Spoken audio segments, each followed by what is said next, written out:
Hello everyone, welcome to my channel NGK GS with Sadaf. I hope आप लोगों ने मेरी पिछली वीडियोस देखी होगी। अगर मेरी वीडियोस नहीं देखी है तो उसका लिंक आपको डिस्क्रिप्शन बॉक्स में मिल जाएगा। तो प्लीज़ मेरे वीडियोस को देखिए, लाइक करिए, शेयर करिए, चैनल को सब्सक्राइब करिए। आज हम डिस्कस करेंगे उत्तर प्रदेश की मिट्टी के बारे में, क्योंकि जितने भी यूपी एग्जाम होते हैं तो सारे ये जो टॉपिक है उसके लिए इम्पोर्टेंट है। तो चलिए स्टार्ट करते हैं और देखते हैं अपने टॉपिक के बारे में। तो हम लोग यूपी की मिट्टी के बारे में पढ़ रहे हैं। तो यूपी की जो सॉइल है 3 टाइप्स में है, 3 क्षेत्र में पाई जाती है। कौन कौन से हैं वो क्षेत्र देखते हैं। पहली जो है भाबर एवं तराई क्षेत्र की सॉइल।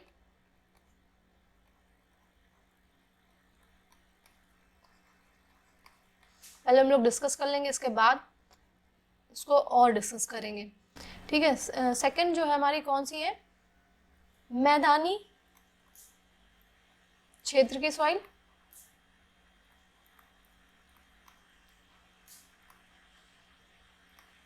थर्ड जो है हमारी वो कौन सी है, पहाड़ी एवं पठारी क्षेत्र की मृदा, ठीक है। तो ये 3 एरियाज हैं जिसमें क्या होता है, 3 जो यूपी की सॉइल है 3 एरियाज में डिवाइड कर दी गई कि जो इनकी सॉइल है उसी में हम लोग इनको रीड करना होता है। तो फर्स्ट हमारी भाबर एवं तराई क्षेत्र की मृदा हो गई, सेकंड होगी मैदानी क्षेत्र की मृदा, और थर्ड होगी पहाड़ी पठारी क्षेत्र की मृदा। जो हमारी मैदानी क्षेत्र की मृदा है वो 2 पार्ट में डिवाइड है। कौन कौन से देख लेते हैं क्योंकि इंपॉर्टेंट है पेपर के लिए। फर्स्ट है हमारी खादर, दूसरी है बांगर। मैदानी क्षेत्र की है, खादर को बोलते हैं न्यू सॉइल, नई मिट्टी, और बांगर को बोलते हैं पुरानी मिट्टी, ठीक है। तो ये हमारी मैदानी क्षेत्र की सॉइल हो गई। देखते हैं अपना नेक्स्ट क्या है। हम लोग ने ये देखा जो उत्तर प्रदेश की मृदा मुख्यतः 3 विभागों में विभाजित किया गया है। फर्स्ट है भाबर एवं तराई क्षेत्र की मृदा है। प्रदेश में जो उत्तरी अर्थात जो भाबर क्षेत्र है, हिमालयी नदियों के भारी निक्षेपों से निर्मित होने के कारण यहाँ की जो मिट्टी है कंकड़ों, पत्थरों तथा मोटे बलुओं पत्थर से निर्मित है, जो काफ़ी छिछली होती है। अच्छा, जो उसका वाटर होता है वो उसके नीचे चला जाता है, तो जहाँ पर क्या होता है खेती करना इम्पॉसिबल होता है, और ज़्यादातर वहाँ पे क्या पाए जाते हैं, झाड़ियाँ या वन पाए जाते हैं। महीन कणों में निक्षेप से निर्मित तराई क्षेत्र की मृदा समतल, दलदली, नम और उपजाऊ हो जाती है। तो अभी ये बात हो रही थी भाबर की। भाबर क्षेत्र की मिट्टी कैसी होती है, कंकड़ों और पत्थरों तथा मोटे बलुओं से निर्मित होती है। लेकिन उसके बाद क्या आ जाता है, तराई क्षेत्र। भाबर अभी आगे मैप में भी डिस्कस करेंगे। ये देखिए मैप, ये हमारा है भाबर व तराई क्षेत्र, ये हमारा मैदान और गंगा यमुना का दोआब, ये मैदानी क्षेत्र है उत्तर प्रदेश का। और ये बुंदेली खंडीय मिट्टी, यहाँ पे ये इस एरिया पे बुंदेली खंडीय मिट्टी पाई जाती है। और इस एरिया में क्या पाया जाता है, भाबर और तराई क्षेत्र की सॉइल। एक ये भाबर है, इससे पतली सी परत पाई जाती है तराई क्षेत्र की। वहाँ की जो मिट्टी होती है कैसी होती है, महीन कणों के निक्षेप निर्मित तराई क्षेत्र की मृदा समतल, दलदली, नम और उपजाऊ होती है। जहां भाबर क्षेत्र की मिट्टी में कृषि करना असंभव होता है, वही जो तराई क्षेत्र की मिट्टी वहां पर क्या होता है, वो नम और उपजाऊ होती है। नेक्स्ट देखते हैं हम लोग। नेक्स्ट हमारी जो सॉइल है मध्य के मैदानी क्षेत्र की मृदा। मैप में देखी थी, ये है हमारी मध्य के मैदानी क्षेत्र की सॉइल, ठीक है।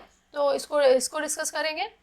इस मैदान में पाई जाने वाली मृदा को क्या कहा जाता है, जड़ोल या कछारी या भात मृदा कहा जाता है, जो कि काप मिट्टी या कीचड़ या बालू से निर्मित होती है।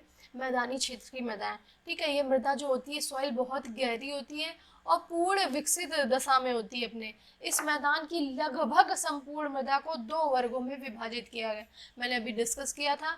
फर्स्ट जो है खादर मृदा है, उसके बारे में हम लोग देखेंगे। सेकंड जो है हमारी बांगर मृदा है। जो मृदा नदियों द्वारा प्रत्येक बाढ़ के साथ परिवर्तित होती रहती है उसे खादर या कछारी या नवीन जड़ोल मृदा कहते हैं। ये आप पूछ लेता है एग्जाम में कि जो खादर है उसका दूसरा नाम क्या है, तो उसको क्या बोलते हैं, जड़ोल मृदा, ठीक है, इम्पोर्टेंट है। तो कैसी होती है, जो नदियों द्वारा बाढ़ के साथ परिवर्तित होती रहती है, वो हमारी खादर मृदा होती है। यह मृदा हल्के भूरे रंग की छिद्र युक्त महीन कणों वाली तथा बांगर की अपेक्षा अधिक जल धारण करने वाली क्षमता वाली होती है। ठीक है, तो ये हमारी खादर मृदा हो गई। देखते हैं नेक्स्ट। नेक्स्ट है हमारी बांगर मृदा। बांगर मृदा क्या है? गंगा यमुना मैदानी क्षेत्र का वह भाग जहां नदियों के बाढ़ का जल नहीं पहुंच पाता है, वहां की मृदा क्या हो जाती है? बांगर या पुरानी जड़ोल मृदा कहा जाता है। जहां बाढ़ का पानी नहीं पहुंच पाता है, तो वहां की मिट्टी को क्या कहते हैं हम लोग? बांगर मृदा कहते हैं। इसे दोमट, इसके नाम भी इंपॉर्टेंट हो जाते हैं, दोमट, मटियार, बलुई दोमट, मटियार दोमट आदि नामों से भी जाना जाता है। ये देखिए, ये हमें हमारी एल्वल सॉइल, जड़ोल मिट्टी, ये है खादर, भूरी हल्के ब्राउन कलर की दिख रही है, और बांगर ये है। ठीक है, तो नेक्स्ट देखते हैं हम लोग पठारी क्षेत्र की मृदा। हमारे 3 भाग हो गए, हम लोगों ने डिस्कस कर लिया, ये थर्ड पार्ट है हमारा। पठारी क्षेत्र की मृदा है प्रदेश के दक्षिणी पहाड़ी पठारी। ये मैप में देखिए, ये हमारे हैं पहाड़ी पठारी क्षेत्र की मृदा। ठीक है, प्रदेश के दक्षिणी पहाड़ी पठारी क्षेत्रों के टूटने व अनेक भौतिक, रासायनिक एवं जैविक क्रियाओं के परिणाम स्वरूप क्या होता है? इस क्षेत्र की मृदाओं का निर्माण होता है। और इस क्षेत्र में कौन कौन से एरियाज आ जाते हैं? हमारे बुंदेलखंड में आप लोग जानते हैं, हमीरपुर आ जाता है, जालौन आ जाता है, ललितपुर, झांसी, हमीरपुर, दक्षिणी प्रयागराज, मिर्जापुर, सोनभद्र, महोबा, बांदा, चित्रकूट। आप लोग चित्रकूट गए होंगे तो वहाँ की मिट्टी देखी होगी आपने, और चंदौली जिले कुछ क्षेत्र सम्मिलित हैं। ठीक है, तो ये हमारी हुई पठारी क्षेत्र की मृदा। नेक्स्ट देखते हैं हम लोग। अब उत्तर प्रदेश की मृदा से संबंधित कुछ महत्वपूर्ण जानकारी देखते हैं, जो पेपर के लिए बहुत ही इंपॉर्टेंट है। फर्स्ट क्या है? प्लेस्टोसीन युग से आज तक नदियों के निक्षेपों से बना है गंगा यमुना मैदान। पेपर में क्वेश्चन आता है कि गंगा यमुना मैदान किस युग का बना हुआ है, तो ये है प्लेस्टोसीन युग से बना हुआ है। ठीक है, नेक्स्ट क्या है? गंगा यमुना के मैदान में मुख्यतः पाई जाती है, तो वो क्या पाई जाती है? जड़ोल मृदा। नवीन एवं प्राचीन जड़ोल मृदा को जाना जाता है, अभी आपने डिस्कस किया था, खादर को क्या जानते हैं हम लोग? नवीन, नई, और बांगर को पुरानी, तो उनको क्या बोलते हैं? दोनों को जड़ोल मृदा। ठीक है, स्थानीय भाषा में नई जड़ोल, बड़ुआ, मटियार, मटियार दोमट कहा जाता है खादर मृदा को। सारे इंपॉर्टेंट पॉइंट्स हैं। स्थानीय भाषा में पुरानी जड़ोल, उपहार, दोमट आदि कहा जाता है बांगर मृदा को। ठीक है, नेक्स्ट पॉइंट देखते हैं। जड़ोल मृदा का निर्माण हुआ था कॉप, कीचड़ एवं बालू से। जड़ोल मृदा में पोटास एवं चूना की अधिकता होती है, लेकिन कमी किसकी होती है? फॉस्फोरस की। नाइट्रोजन व जैव तत्व की गंगा यमुना मैदान में कहीं कहीं लवड़ी या क्षारीय मृदा मिलती है, जिन्हें सामान्य भाषा में कहा जाता है ऊसर या बंजर या कल्लर या रे। जहाँ पर गंगा यमुना के मैदान पर जहाँ लवड़ी मतलब सॉल्टी या क्षारीय मृदा मिलती है, उन्हें क्या कहा जाता है? ऊसर या बंजर, बंजर मिट्टी कहते हैं, या कल्लड़ या रे। ठीक है, मैदानी क्षेत्रों में कुछ मात्रा में मरुस्थलीय मृदा पाई जाती है, जैसे मथुरा, आगरा आदि जिलों में। ठीक है, तो नेक्स्ट देखते हैं हम लोग। नेक्स्ट है पश्चिमी उत्तर प्रदेश व बुंदेलखंड में कहीं कहीं मिलती है काली मृदा। ठीक है, क्या मिलती है? काली मृदा मिलती है। रंगूर के करेल व कपास मृदा के नाम से जानते हैं हम लोग काली मृदा को। लाल मृदा, परवा या पड़वा, मार या माड़, राकर या राकड़ व भोटा मृदा तो पाई जाती है कहाँ पर? बुंदेलखंड क्षेत्र में। राज्य में सबसे अधिक शुष्क खेती जो है क्षेत्र, वो कौन सा है? बुंदेलखंड। प्रदेश में सबसे अधिक मृदा अपरदन होता है जल से। ठीक है, प्रदेश में अवनालिका अपरदन से सर्वाधिक प्रभावित जिला इटावा है, फिर क्रमशः आगरा व जालौन। नेक्स्ट देखते हैं उत्तर प्रदेश की प्रमुख फसलें। इसी के साथ हम लोग ये भी कवर कर लेंगे। तो फर्स्ट जो है हमारी कौन सी? रबी की फसलें। रबी की फसलों की बुआई कब होती है? शीत ऋतु के शुरुआत, अर्थात अक्टूबर से दिसंबर के मध्य तक की जाती है। ठीक है, कब ये शुरुआत हो जाती है? हमारी विंटर्स में बोई जाती है रबी की फसलें। इन फसलों को कम जल और औसत ताप की आवश्यकता होती है। कम जल चाहिए होता है और औसत एवरेज टेम्परेचर का इनकी नीड होती है। ठीक है, रबी की फसलों के अंतर्गत कौन सा आता है? जो हमारे सर्दियों में आप लोगों ने देखा होगा, गेहूं बोए जाते हैं, जौ, चना, मटर, मसूर, सरसों कब आती है? सर्दियों में। अलसी, लाही, तो आप लोग लिंक कैसे करेंगे, रबी को क्या बोलते हैं, सूरज, रबी मतलब सूर्य, जिसमें और सूर्य से क्या टेम्परेचर सेट कर लेंगे जिसमें कम टेम्परेचर की नीड हो। रबी मतलब हमारे जो गेहूं हैं उनको कम धूप की ज़रूरत होती है, तो ऐसे लिस्ट कर लेंगे, याद करने की ट्रिक बना लेंगे। गेहूं, जौ, चना, मटर, तो ये सब क्या है, तंबाकू आदि रबी की फसलें हैं। ठीक है, तो ये हमारी रबी की फसलें। नेक्स्ट देखते हैं, नेक्स्ट है खरीफ की फसलें। ये फसलें कब, इनमें क्या लगता है, अधिक जल और ताप चाहने वाली होती हैं, और जब अधिक जल चाहिए होती है तो मई से जुलाई तक होगी, उसी टाइम बारिश होती है। इनकी बुआई मई से जुलाई तक की जाती है, और कटाई कब होती है, सितंबर से अक्टूबर तक। कल इनके अंतर्गत क्या आता है, चावल, मक्का, ज्वार, तो ये भुट्टे कब आते हैं, भुट्टे आते हैं रेनी सीजन में। तो बाजरा, सावा, कोदी, टांगून, तो ये सब, सनई, अरहर, तो ये सब क्या होता है, कपास, गन्ना, रामदाना, ये सब खरीफ की फसलें हैं। ये है हमारी खरीफ की क्रॉप्स। नेक्स्ट देखते हैं जायद की फसलें। इन फसलों को बहुत अधिक ताप की आवश्यकता होती है। इनकी बुआई कब हो जाती है, मार्च अप्रैल में की जाती है, और जून जुलाई तक काट लिया जाता है। जायद फसलों के अंतर्गत क्या आता है, हमारी ककड़ी, खीरा, ये सब जायद फसलें में उगाई जाती है। तरबूज, परवल, लौकी, काशीफल, मूंग, चीना, लुबिया आदि, ये सब क्या है, जायद की फसलें। ठीक है, नेक्स्ट देखते हैं उत्तर प्रदेश में फसल उत्पादन से संबंधित महत्वपूर्ण जानकारी, जो पेपर के लिए इम्पोर्टेंट है। दशहरी आम का विशेष क्षेत्र मलिहाबाद, लखनऊ है, जबकि जो लंगड़ा आम है उसका कहाँ पर है, वाराणसी। नेक्स्ट है उत्पादित आम को दूसरे प्रदेशों में बेचा जाता है नवाब ब्रांड नाम से। ठीक है, अमरूद के लिए प्रयोग एवं प्रशिक्षण केंद्र इलाहाबाद में है, जबकि आम का ऐसा केंद्र जो कहाँ पर है, लखनऊ में। रुहेलखंड गंगा यमुना दोआब में की जाती है, थोड़ी मात्रा में कपास की खेती।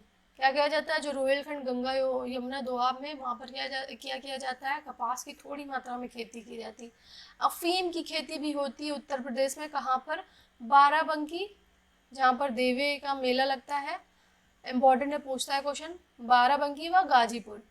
सर्वाधिक आलू उत्पादकता वाले जिले हैं हाथरस व कन्नौज। अरहर, चना व अदरक की सर्वाधिक खेती होती है बुंदेलखंड क्षेत्र में। ठीक है, नेक्स्ट पॉइंट देखते हैं, प्रदेश की सर्वाधिक महत्वपूर्ण नकदी फसल है, कई बार पेपर में आया है, गन्ना। गन्ना उत्पादन के विशेष क्षेत्र हैं तराई व मेरठ के निकटवर्ती क्षेत्र। ठीक है, क्योंकि तराई क्षेत्र कैसी होती है, नम और दलदली होती है, तो गन्ने को हमारे क्या होता है, नमी वाले क्षेत्र चाहिए होते हैं, इस वजह से वहाँ क्या, गन्ना उत्पादन के विशेष क्षेत्र है। प्रदेश में शस्य गहनता है 156.91%। प्रदेश में सर्वाधिक क्षेत्र पर बोई जाने वाली फसल जो है क्या है, गेहूं, सबसे ज्यादा बोई जाती है उत्तर प्रदेश में गेहूं। मूंग, चीना व लुबिया है जायद फसल। प्रदेश में गेहूं की सर्वाधिक उत्पादकता है गंगा घाघरा दोआब के क्षेत्र। ठीक है, राज्य में कुल सहकारी गन्ना विकास समितियां हैं 169। नेक्स्ट देखते हैं, प्रदेश में सर्वाधिक कृषि श्रम उत्पादकता वाला क्षेत्र है पश्चिमी उत्तर प्रदेश। मूंगफली उत्पादन का विशेष क्षेत्र कहाँ पे, रुहेलखंड क्षेत्र में हमारी मूंगफली उगाई जाती है। चावल उत्पादन के विशेष क्षेत्र है तराई व पूर्वी उत्तर प्रदेश। प्रदेश में जो सहारनपुर व लखनऊ आम के निर्यातक जोन है, जबकि आगरा जो है क्या है, आलू का निर्यातक जोन है।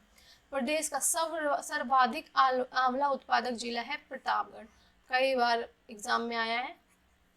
नेक्स्ट देखते हैं उत्तर प्रदेश की प्रमुख फसलों का विवरण। फर्स्ट देखते हैं चावल।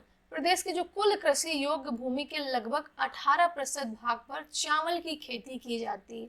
ठीक है, जो प्रदेश के तराई क्षेत्र हैं, जो नम, जिसकी मिट्टी नम और दलदली होती है, वहाँ पे क्या होता है, मुख्यतः कौन कौन से, मोहराजगंज, सिद्धार्थनगर, काशीनगर, देवरिया, गोरखपुर, बस्ती, गोंडा, बहराइच, श्रावस्ती, बलरामपुर, लखीमपुर, पीलीभीत, सहारनपुर, बलिया। तो इसमें क्या होता है, आदि जिलों में चावल की खेती की जाती है, क्योंकि जो तराई क्षेत्र की मिट्टी होती है नम होती है, ह्यूमस बहुत होता है, दलदली होती है, और हमारे जो गन्ना है और चावल है, धान है, उसको ऐसे ये मिट्टी की ज़रूरत होती है। नेक्स्ट है हमारी गेहूँ। गेहूँ क्या है, प्रदेश में कुल कृषि योग्य भूमि लगभग 24% भाग पर क्या उगाती है, गेहूं की खेती की जाती है। गोरखपुर प्रदेश का सर्वाधिक गेहूं उत्पादक जिला है। कौन है सबसे ज्यादा गेहूं कहाँ उत्पन्न होता है? गोरखपुर में।